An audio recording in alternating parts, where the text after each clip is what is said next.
다해서 예배할 수 있도록 불러주셔서 감사합니다. 하나님 아버지, 이 시간 성령께서 하늘문을 여셔서 우리 가운데 임재하여 주시고 아버지께서 주신 그 성령으로 말미암아 우리의 마음이 달구어지게 하시며 우리의 마음을 다해서 정성을 다해서 하나님 아버지를 찬양하고 예배할 수 있도록 주님께서 인도하여 주시옵소서. 예수님의 이름으로 기도드렸습니다. 아멘. 우리 다 같이 찬양 드리겠습니다. 일어나셔서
strength is failing in the end and my time is come. Still my soul will sing your praise unending. And thousands years and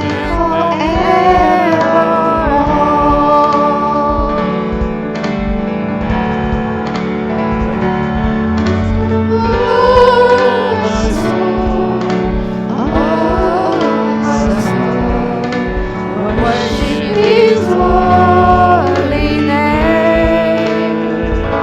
Sing like never before. Oh, my soul, I worship Your holy name.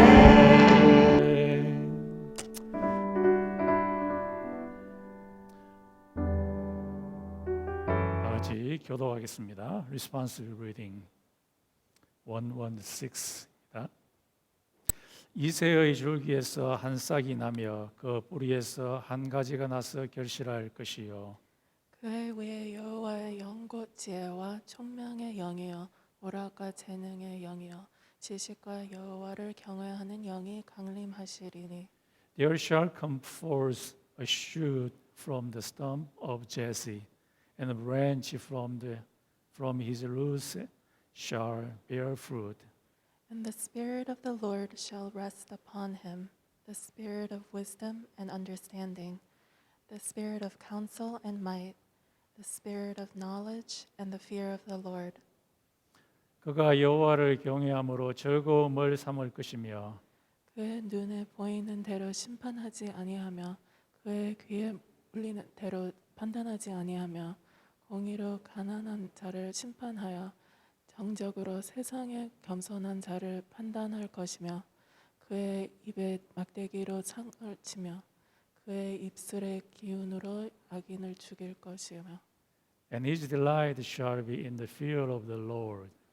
He shall not judge by what his eyes see, or decide disputes by what his ears hear, but with righteousness he shall judge the poor, and decide with equity for the meek of the earth. And he shall strike the earth with the rod of his mouth, and with the breath of his lips he shall kill the wicked. 공의로 그의 허리띠를 삼으며 성실로 그의 몸의 띠를 삼으리라.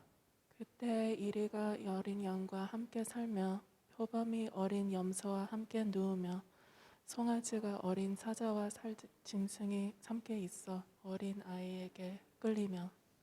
Righteousness shall be the belt of his waist, and faithfulness the belt of his loins.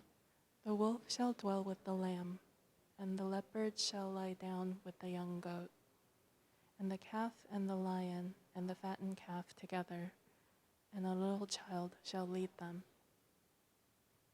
암소와 곰이 함께 먹으며 그것들의 새끼가 함께 엎드리며 사자가 소처럼 풀을 먹을 것이며. 젖 먹는 아이가 독사의 구멍에서 장난하며 젖된 아이가 독사의 굴에 손을 넣을 것이라. The cow and the bear shall graze.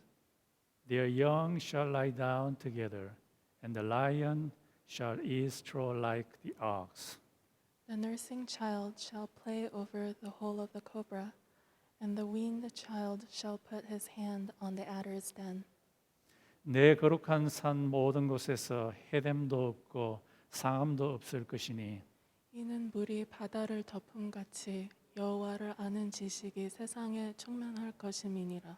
They shall not hurt or destroy in all my holy mountain. For the earth shall be full of the knowledge of the Lord, as the waters cover the sea.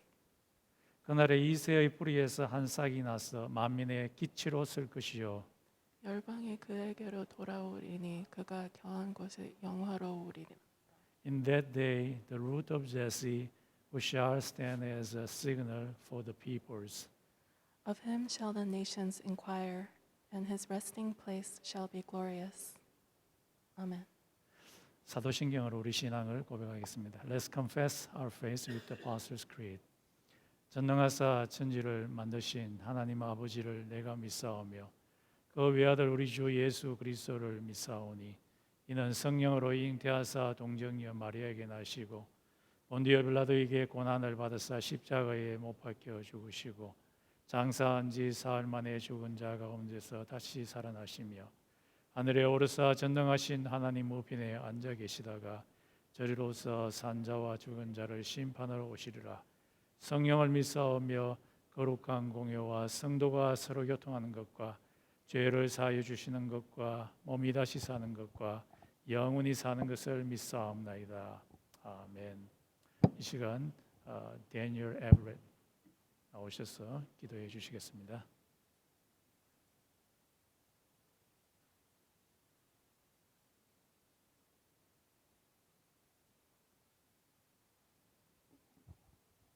Lord, thank you for bringing us together on this beautiful rainy day so that we may praise you for all of the great things you have done for us.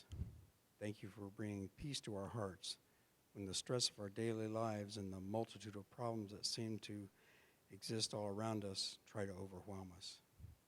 Forgive us for our sins, whether it is a fleeting thought of jealousy, envy, or anger, or an act of malice towards someone. Let your forgiveness help us to turn from these sins and make our thoughts and actions pure and Christ-like. Help us to read your word daily so that you are always on our minds. Keep us filled with your Holy Spirit to guide us on your righteous path of love, peace, and forgiveness. Keep us happy with the things we have and not want for more than we need. Our place in this world is not defined by others, but they try to influence us by their visions of what we should be. Please keep us strong enough to let you be the only influence in the direction we should take with our lives. You know what's best for our ultimate happiness. Father, this COVID virus is making the whole world upset. Please end it soon. So many loved ones and friends have been affected by it. Some have survived, some have not. We pray for all of them. Keep us safe and healthy. Father, thank you for our Moksanim. He is always happy to talk to us about any issues we have. He never lets us down. He's always there for us. He has led us to a place that follows your commandments and not the ways of the world. Thank you for bringing him to us. Thank you for giving us eternal life with you. And I pray for these things in Jesus' name. Amen.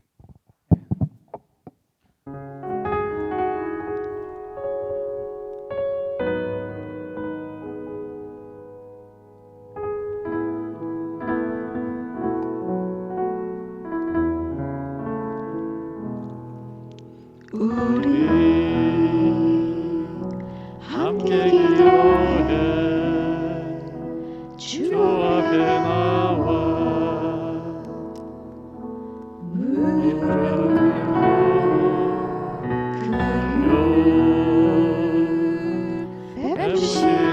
주 하늘을 향해 두 손 들고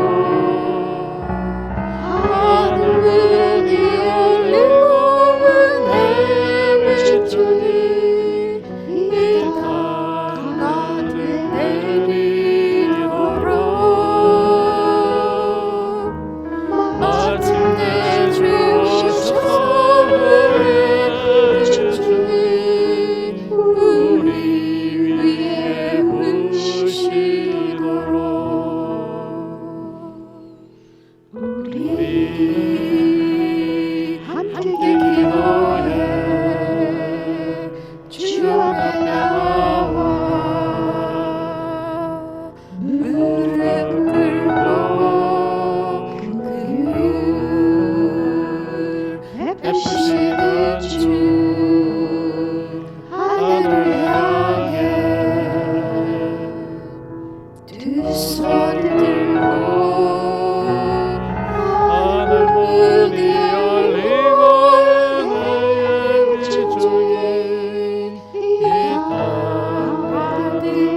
내리도록 마침내 주옵소서. 우리 위에 오시도록.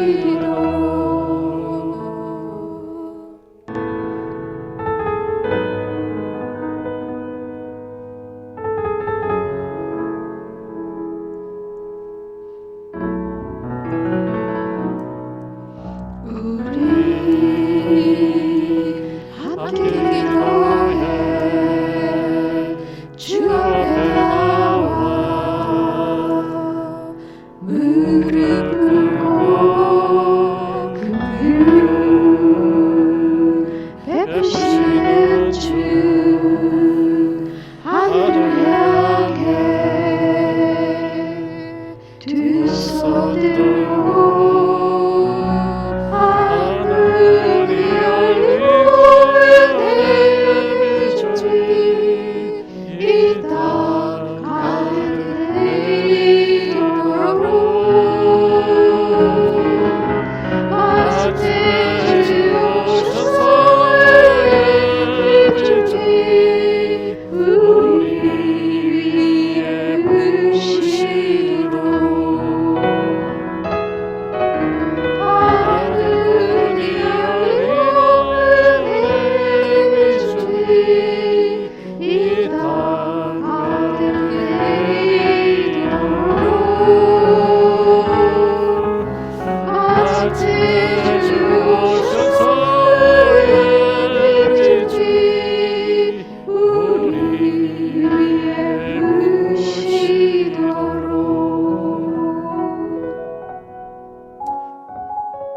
이 시간 하나님께 예물을 드리겠습니다.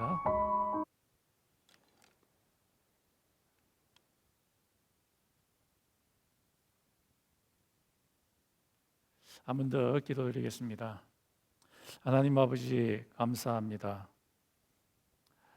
지금 달라시에 있는 모든 많은 사업들이 전염병으로 말미암아 많이 힘듭니다. 그럼에도 불구하고 하나님께서 우리에게 이 세상에 살 수 있는 물질을 주셔서 감사합니다. 아버지께서 주신 그 물질 가운데 일부를 아버지께 다시 드리기 위해서 갖고 왔습니다. 아버지께서 주신 이 물질 위에 주님께서 축복 내려 주시옵시고 이 예물을 함량하여 주시옵소서. 예수님의 이름으로 기도드렸습니다. 아멘. 예, 오늘 말씀은 제자도로서 예수님의 제자라면은 반드시 알아야 할 상황인 예수님의 재림, 예수님께서 두 번째 이 세상에 방문하신 그 방문, Second Coming of Jesus에 대해서 한번 같이 살펴보겠습니다. 오늘 본문 말씀은 데살로니가전서 4장 13절에서 5장 8절까지 말씀입니다. 같이 한번 읽도록 하겠습니다.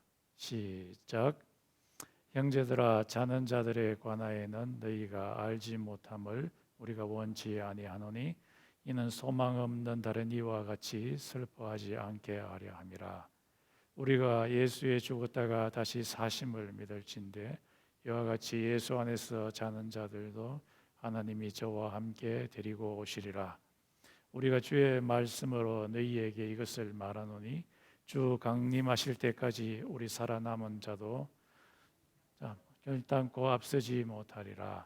주께서 호령과 천사장의 소리와 하나님의 나팔로 치니 하늘로 쫓아 강림하시리니 그리스도 안에서 죽은 자들이 먼저 일어나고 그 위에 우리 살아남은 자도 저희와 함께 구름 속으로 끌어올려 공중에서 주를 영접하게 하시리니 그리하여 우리가 항상 주와 함께 있으리라. 그러므로 이 여러 말로 서로 위로하라. 형제들아, 때와 시기에 관하여는 너희에게 쓸 것이 없으면 주의 날이 밤에 도적같이 이를 줄을 너희 자신이 자세히 알미라. 저희가 평안하다 안전하다 할 그때에 잉태된 여자에게 해산 고통이 이름과 같이 멸망이 홀련히 저에게 이르리니 결단코 피하지 못하리라. 형제들아 너희는 어둠에 있지 아니하며 그 날이 도적같이 너희에게 임하지 못하리니 너희는 다 빛의 아들이여 낮의 아들이라.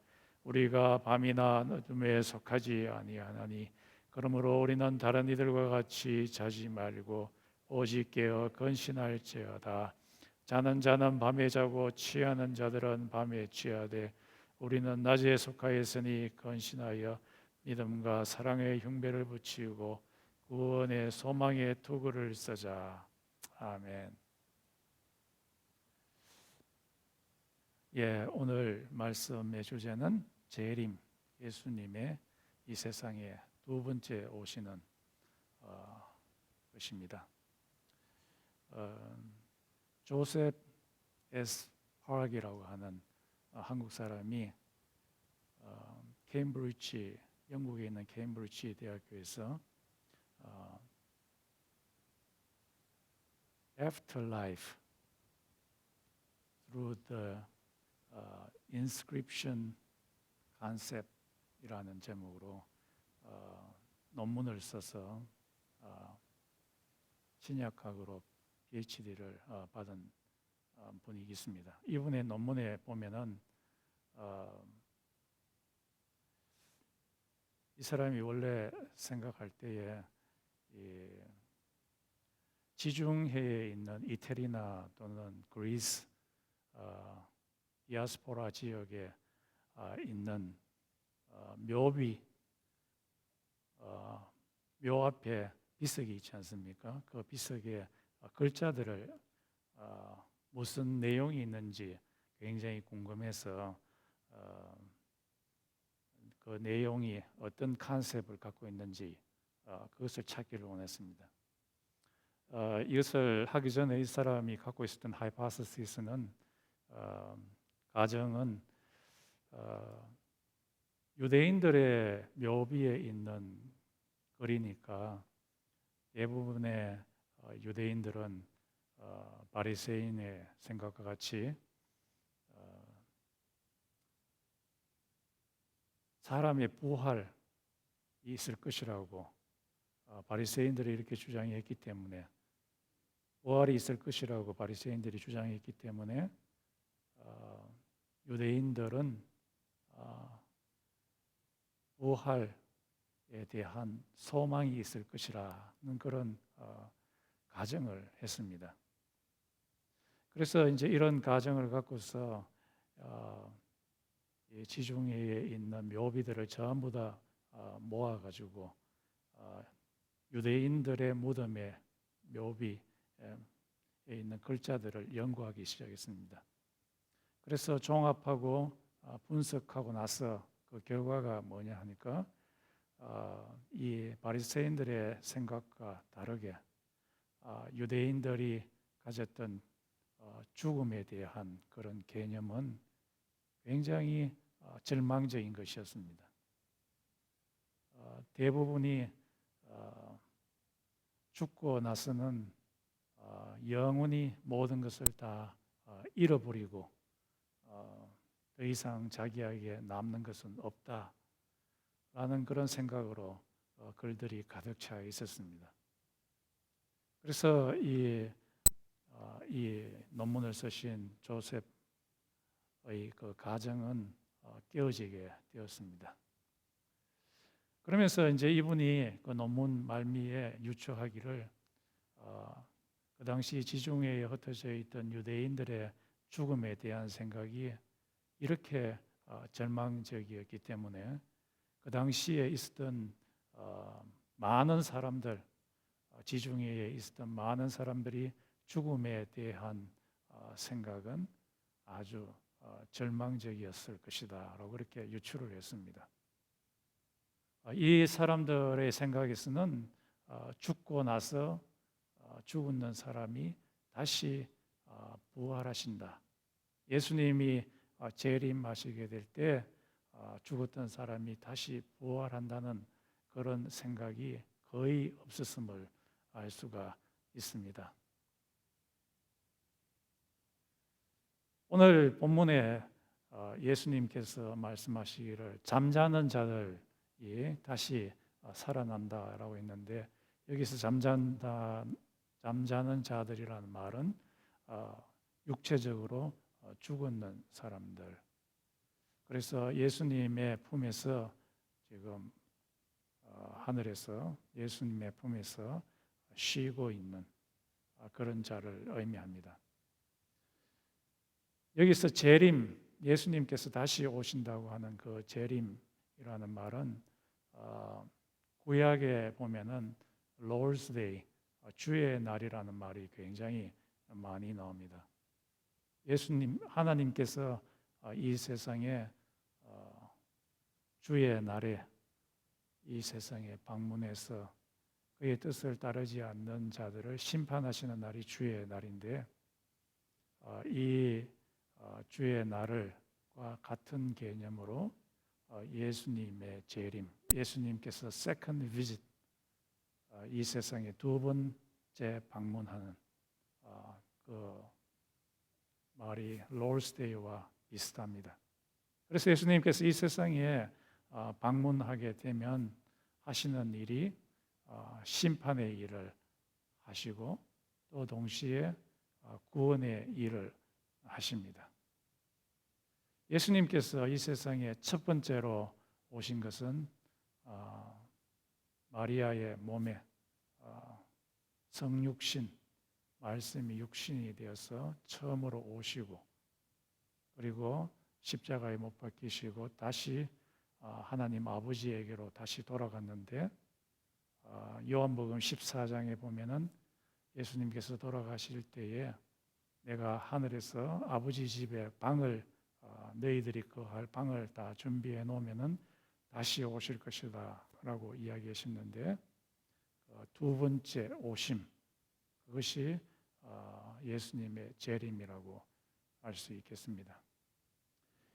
이 예수님께서 재림하시게 될 때에 이 땅에 여러 현상들이 일어난다고 이야기하고 있습니다.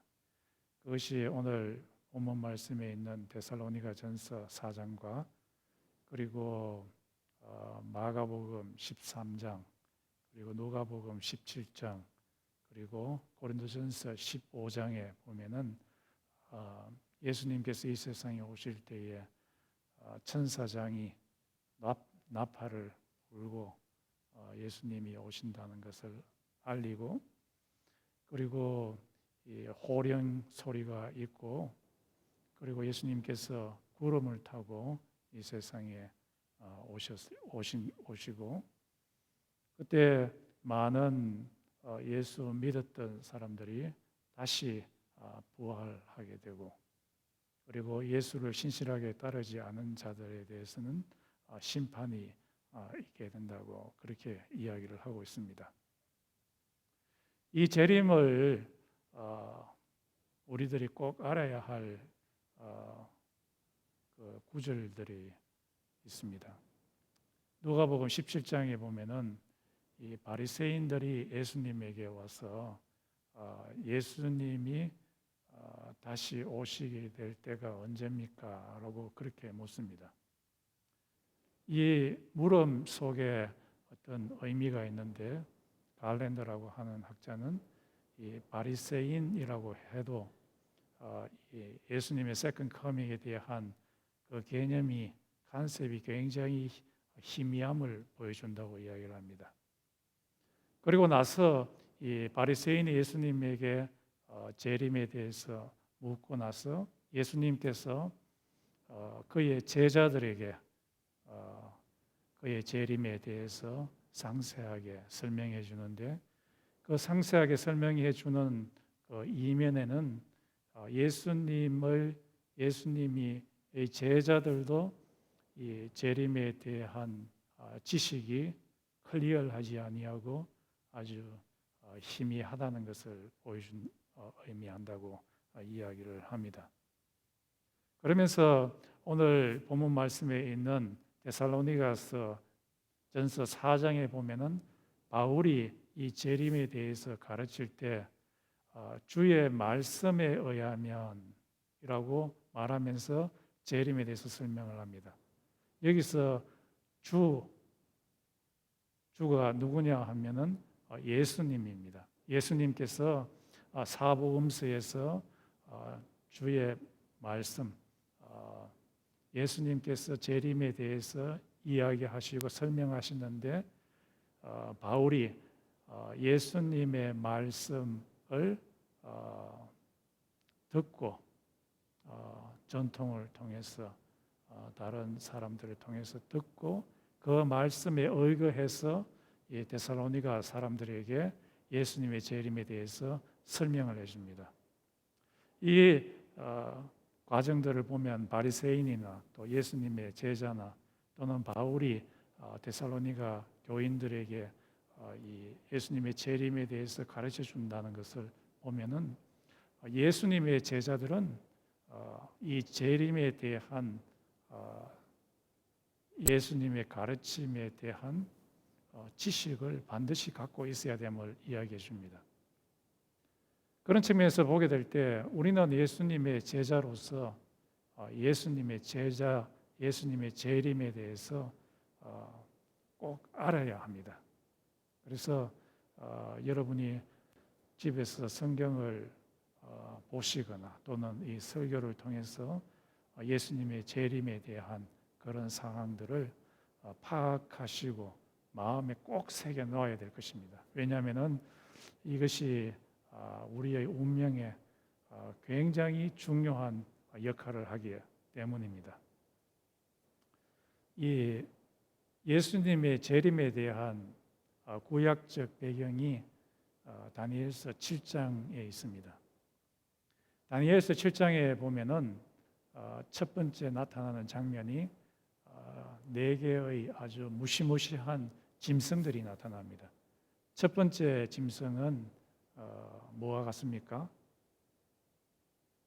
라이언과 같고, 두 번째 짐승은 이 베어, 아주 무시무시한 곰과 같고, 세 번째 짐승은 레퍼드, 표범과 같고, 네 번째 짐승은 아주 무시무시한 짐승이라고만 이렇게 표현해 놨습니다.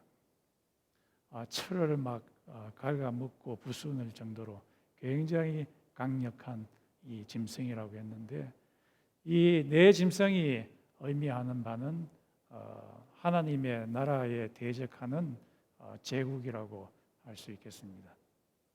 이런 네 개의 제국이 순차적으로 하나님의 나라에 대해서 엄청나게 반대하고 또 하나님의 나라에 속한 백성들을 핍박하는 가운데, 그런데 이 네 짐승에 대한 사건 그 바로 다음에 이 사람과 같은 이 우리 한글 성경으로는 인자, 사람과 같은 이 Son of Man, 이 구름을 타고 와서 태고적부터 계시니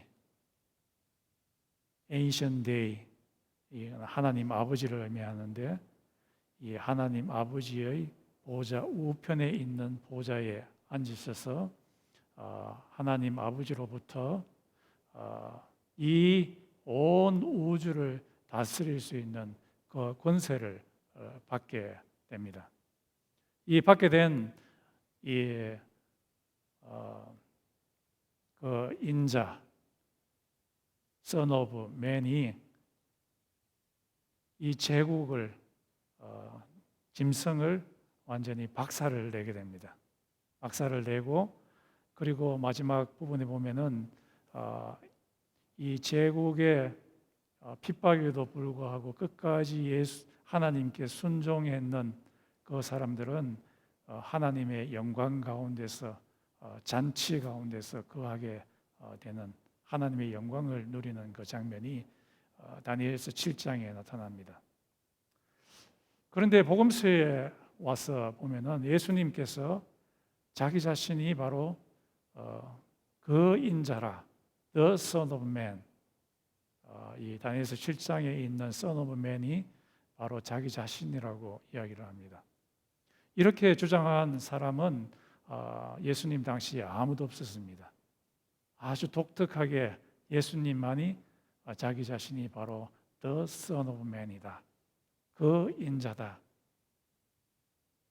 그렇게 말씀하시면서 예수님께서 이 세상에 처음 오셨을 때 그 인자로서 귀신을 쫓아내고 또 병들을 고치시고 복음을 전파하는 사역을 하게 됩니다.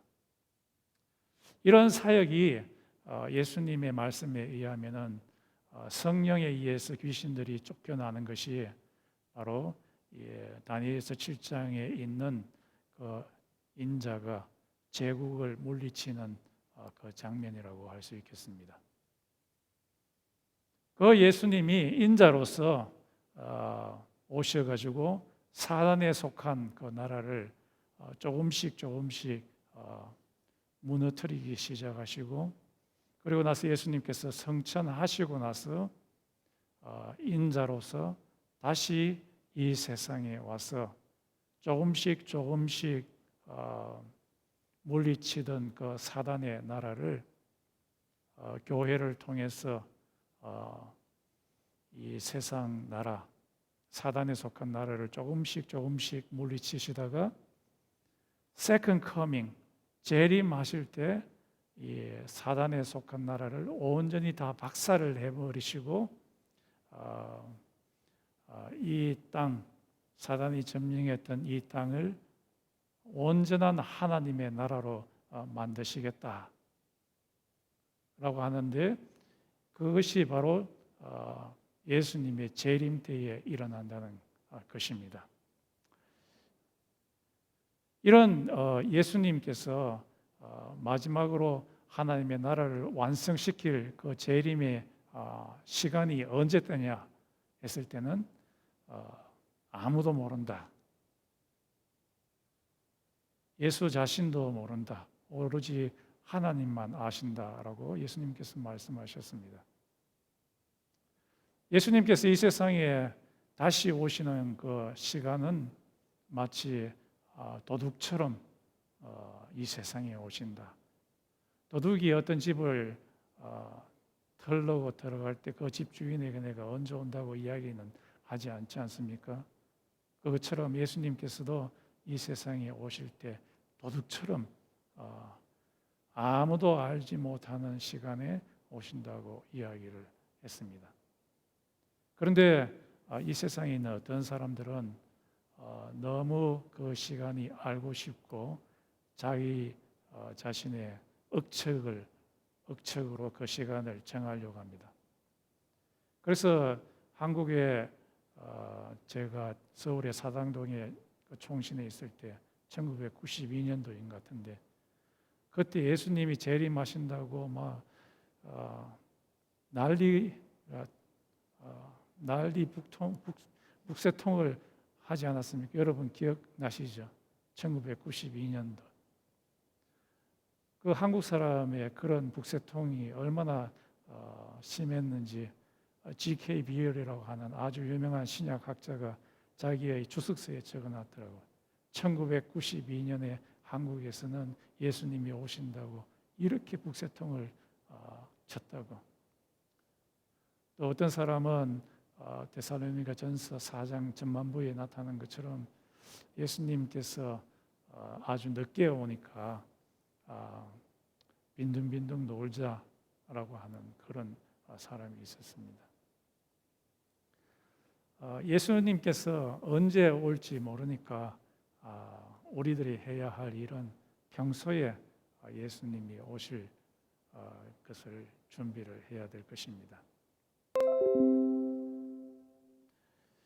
이 누가복음 17장에 보면은 예수님께서 이 세상에 다시 오시는 그 재림에 대해서 농담으로 여기는 사람이 있을 것이다라고 그렇게 적어 놨습니다. 이런 사람들은 마치 노아 시대의 사람들과 비슷하고 또 롯 시대의 사람들과 마찬가지일 것이다라고 누가복음 17장에 이야기하고 있습니다. 롯 시대 때에 하나님께서 롯에게 얼마 후에 온 세상을 덮을 아주 큰 홍수가 올 테니까 너희들은 이 노아가 사람들에게 내가 짓는 이 방주 안에 들어오라 라고 그렇게 이야기를 했습니다.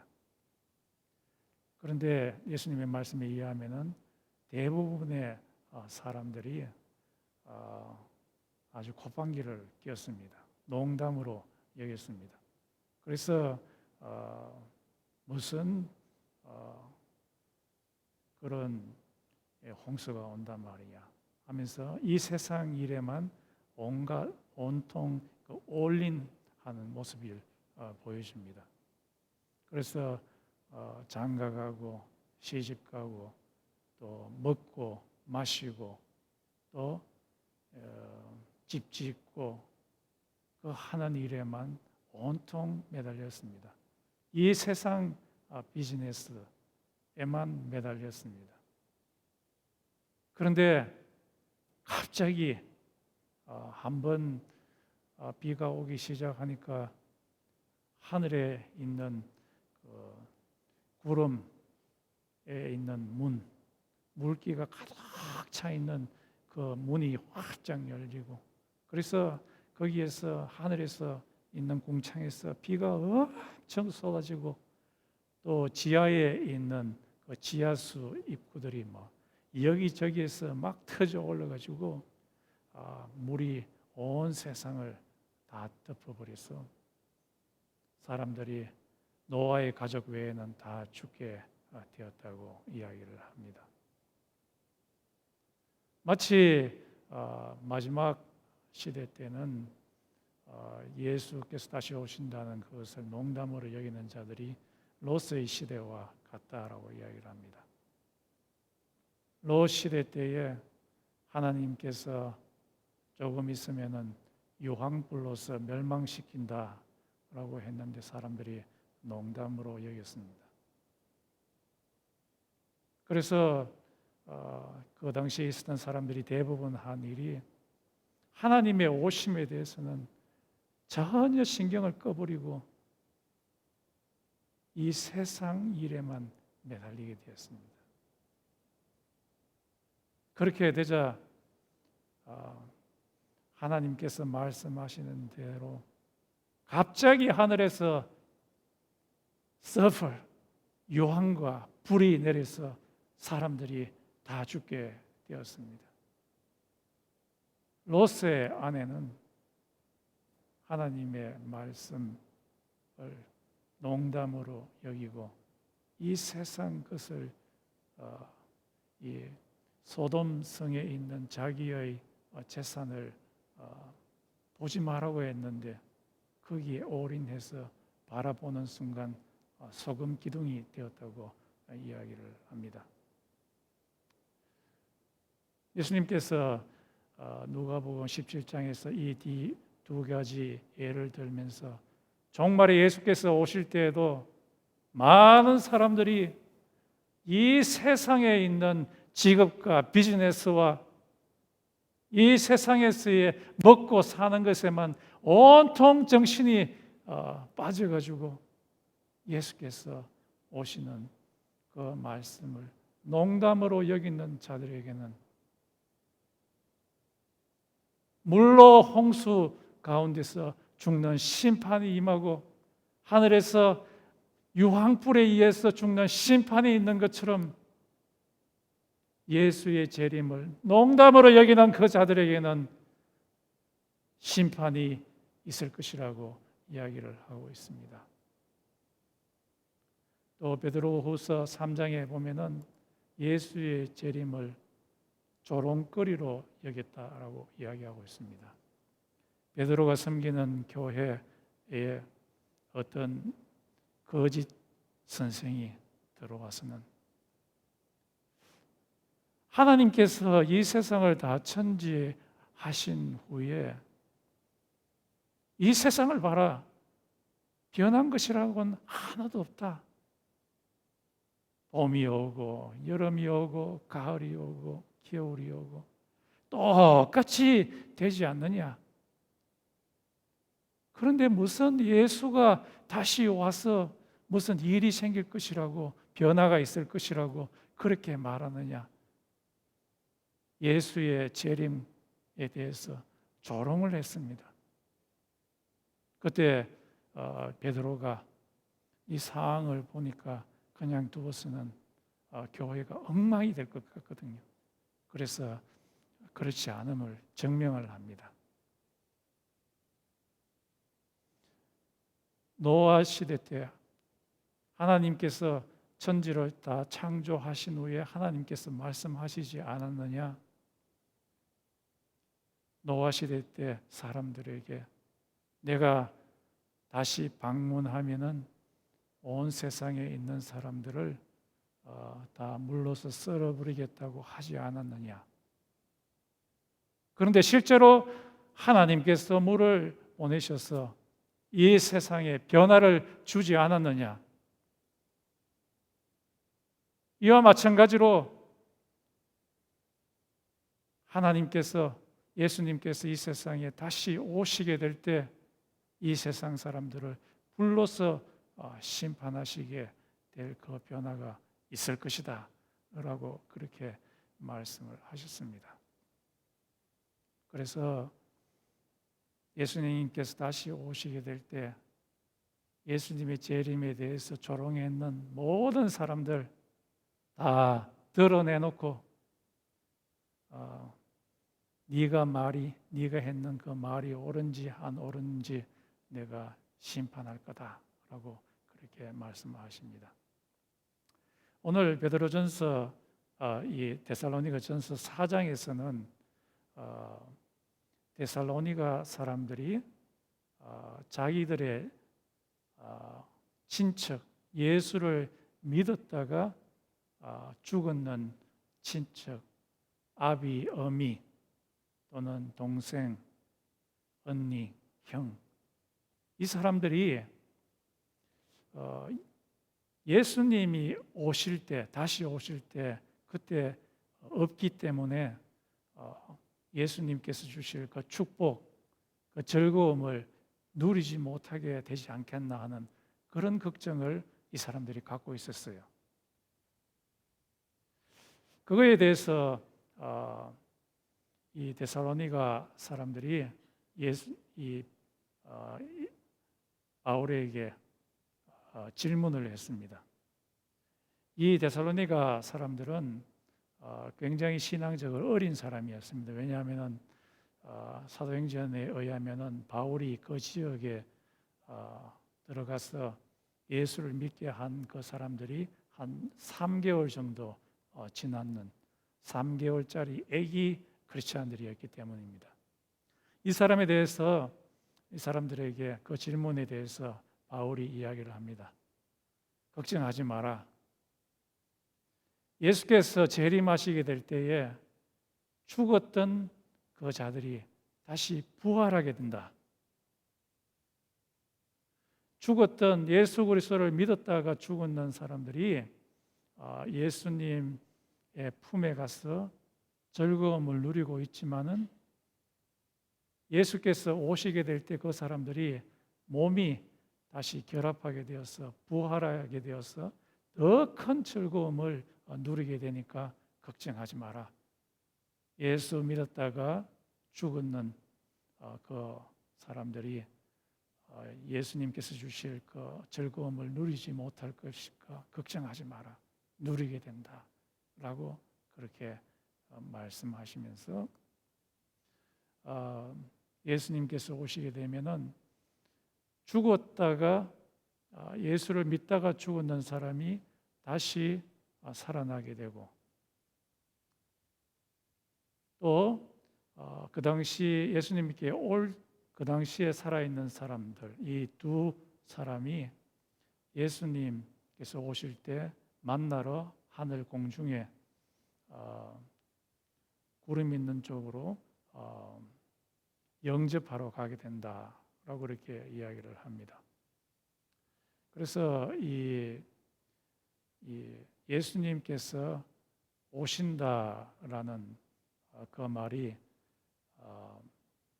그 바울 당시에 이 로마 황제나 또는 아주 고관 대작이 올 때 하는 그 말입니다.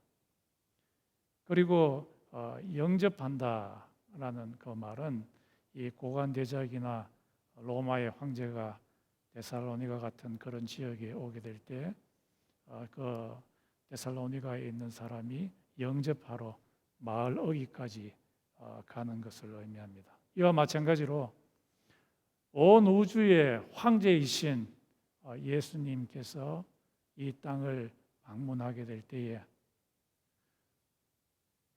예수 믿었다가 죽었는 그 사람이 부활하고 또 예수님 오실 때 있던 그 사람들이 온 우주의 황제이신 예수님을 영접하러 나아가게 된다.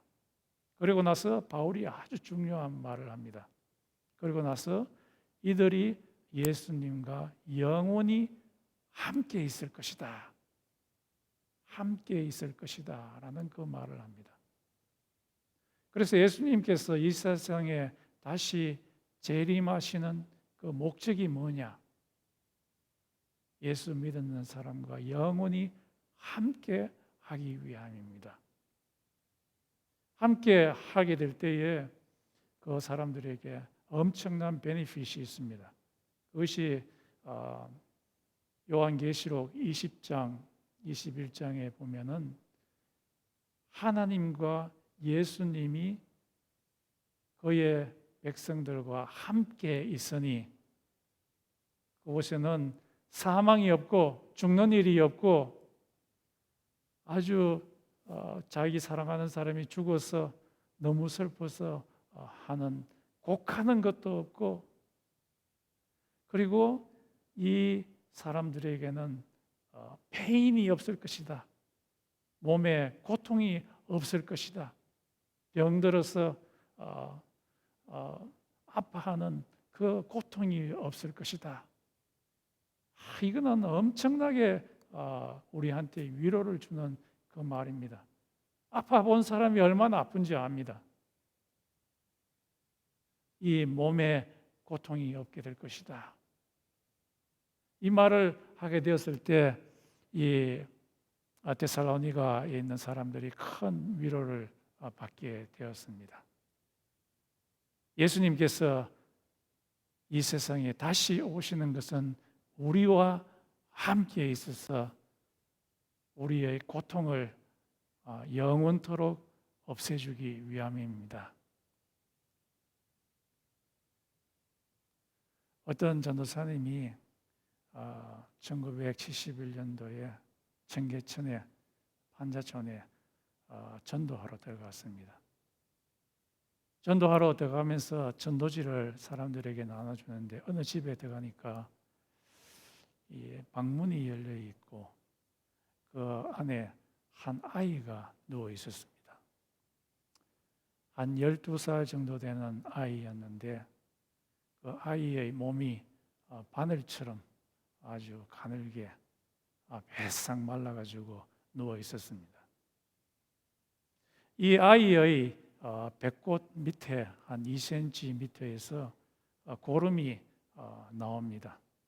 고름이 줄줄 나와서 땅바닥으로 흐릅니다. 방 밖에 있는 구더기가 이 방 쪽으로 이 고름을 먹기 위해서 들어와서 이 구더기가 이 아이의 배에 붙어서 고름을 빨아먹습니다. 그래서 이 전도사님이 그 아이를 불렀습니다. 얘야 하니까 그 아이가 힘이 없어가지고 눈은 뜨는데 아무 대답할 기력이 없이 누워 있습니다. 그러면서 그냥 누구를 기다리는 것 같이 그렇게 보였습니다. 그래서 그 전도사님이 그 아이 옆에 있으면서 찬송도 하고 기도도 하면서 한 2시간 정도를 기다렸는데 한 50대 아주머니가 들어왔습니다. 도대체 당신 누구요? 라고 그렇게 이야기하니까 나는 이 동네에 들어온 전도사입니다. 전도하러 들어왔는데 이 아이가 혼자 누워 있어서 그렇게 들어왔습니다. 그렇게 이야기를 했습니다. 그런데 이 아이가 왜 이렇게 누워 있습니까? 고름 흘리는 채. 그렇게 이야기를 하니까 그 엄마가 이야기하기를 이 애가 5살 때부터 아프기 시작했어요. 그래서 이 아이가 아플 때에 이 아스피린 약국에 가서 사고 또 콩나물국 시원하게 해서 먹이면은 이 아이가 낫다가 조금 지나고 나면 또 재발을 해서 그래서 5살부터 12살까지 계속해서 이런 현상이 일어나다가 2달 전부터 이 아이의 배꼽 밑에서 고름이 나기 시작했습니다. 그렇게 이야기를 합니다. 그래서 도대체 무슨 병입니까? 병명이 뭡니까? 하니까 병원에 한번 가보셨어요? 라고 하니까 이 어머니가 말하기를 꼭 가야 되는 건 알지만은 지금 돈이 없어서 병원에 갈 수가 없었어요. 그렇게 이야기를 합니다. 그래서 이 전도사님이 그러면은 제가 이 아이의 형이라고 생각하고 한번 이 아이를 병원에 데려가서 병명이라도 한번 알 수 있겠습니까? 제가 데려가도 좋을까요? 하니까 그 어머니가 이야기하기를 하실 수 있으면 좋지요. 그래서 이 전도사님이 자기 신학교 다닐 테니까 신학교에 있는 다른 전도사님한테 돈을 헌금하라고 했습니다. 이 아이가 있으니까 이 아이를 위해서 헌금해라. 그래서 헌금을 한 돈이 한 3만 원 정도 되었습니다. 이 돈을 갖고서 그 다음 날 택시를 대절해서 이 아이를 싣고 병원에 갔습니다. 이 병원에 갔더니만 의사 선생님이 엑스레이를 찍고 진단을 했는데 척추에 있는 디스크 5개가 결핵에 의해서 5개 중에 3개는 결핵균이 다 깔아먹어 버렸고 지금 2개는 깔아먹고 있는 중이라고 합니다. 그래서 이 결핵이 디스크를 깔아먹고 있기 때문에 그 허리에서 이 진물이 고름이 질질질질 나고 있다는 겁니다. 그러면 이 아이를 어떻게 고칠 수 있습니까? 라고 물어보니까 의사 선생님이 약으로는 안 되고 지금은 대수술을 해야 된다는 겁니다. 인공 디스크를 이 스파인에 박아 넣어가지고 집어넣어야만 이 아이가 살 수 있다는 겁니다. 그렇지 않으면은 이 아이는 평생 동안 곱추가 되어가지고 살 수밖에 없다고 그렇게 얘기했습니다. 그런데 이 대수술을 하는데 돈이 얼마입니까? 하니까 너무너무 비싼 거예요. 그래서 제가 돈을 모을 때까지 이 아이를 위해서 결핵약 몇 알치만 좀 지어달라고 그렇게 이야기를 했습니다. 그랬더니만 그 의사 선생님이 지금 약으로는 안 되고 수술을 해야 된다고.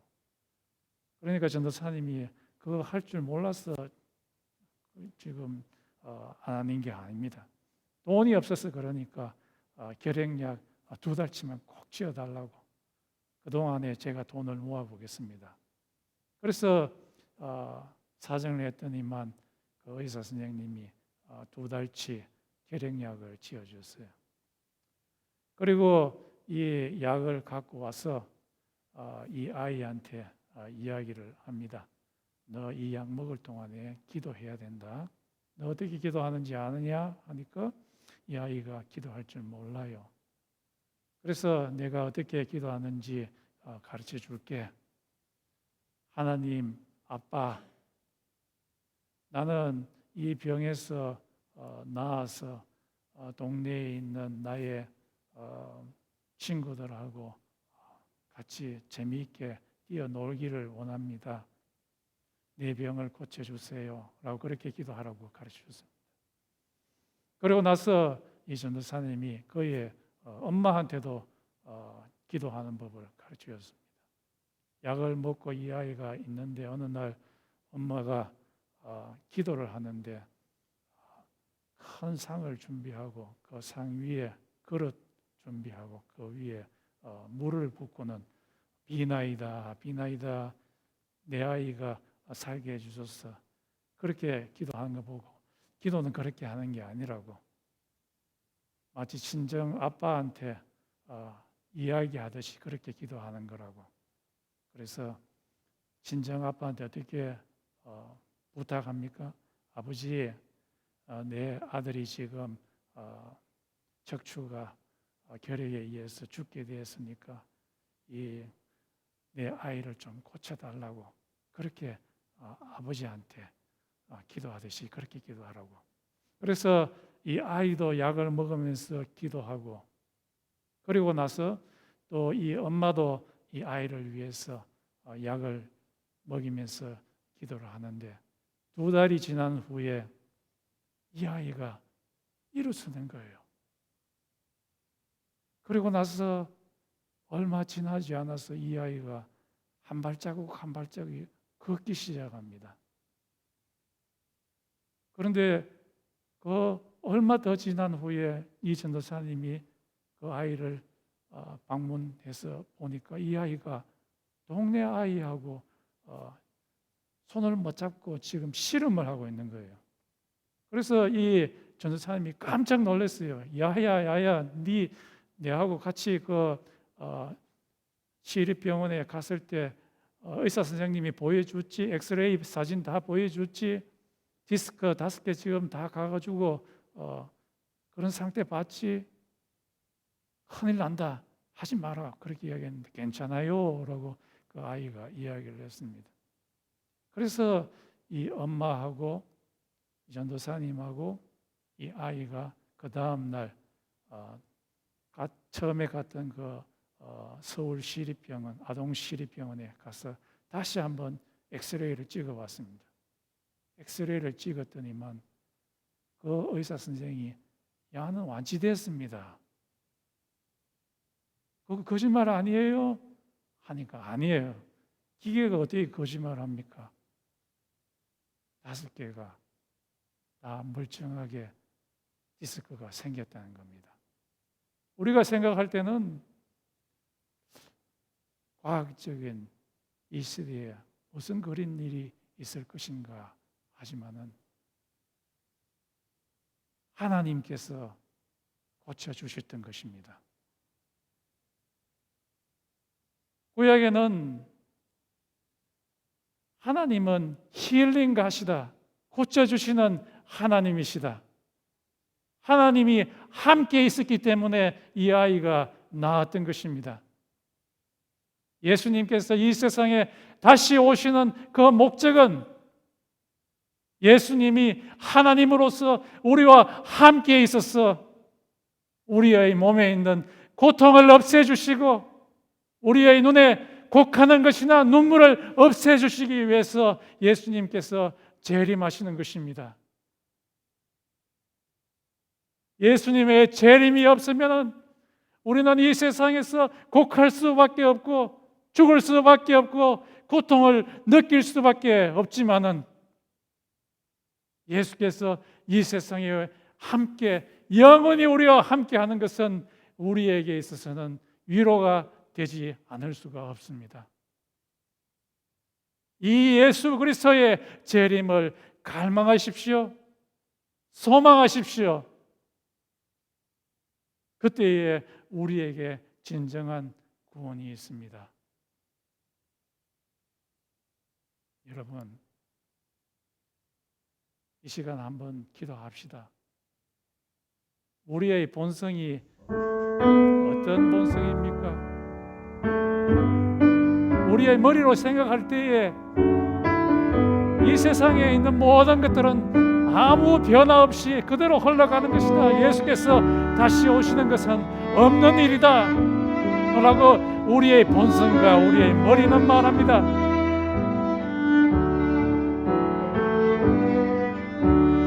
그러나 예수님의 말씀은 다시 오신다고 말씀하십니다. 우리에게 필요한 것은 우리의 생각의 변화입니다.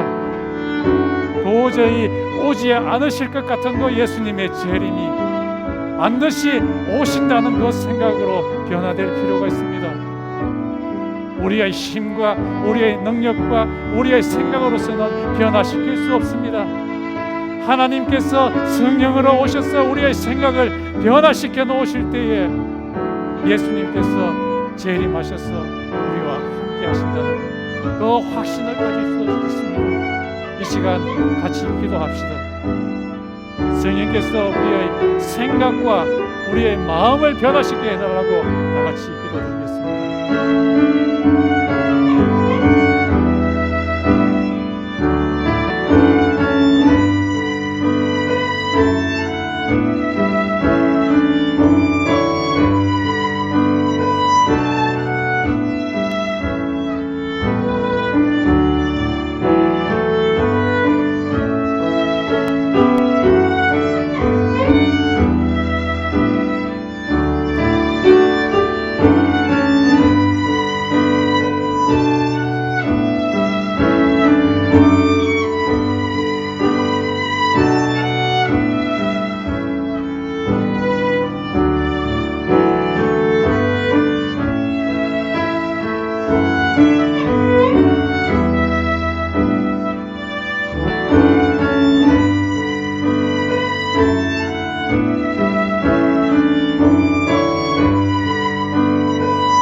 우리도 감사하며 받으리. 주님의 남은 곳간 채워가며 예수와 복을 위해 살리라.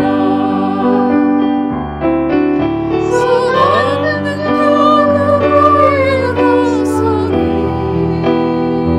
주만을 제하리 믿음으로. 우리 구원의 하늘 주 주시리라. 영광의 새 날을 맞이하리. 선한 능력으로 일어서리. 주만을 제하리 믿음으로. 우리 구원의 하늘 주 오시구나. 영광의 새 날을 맞이하리.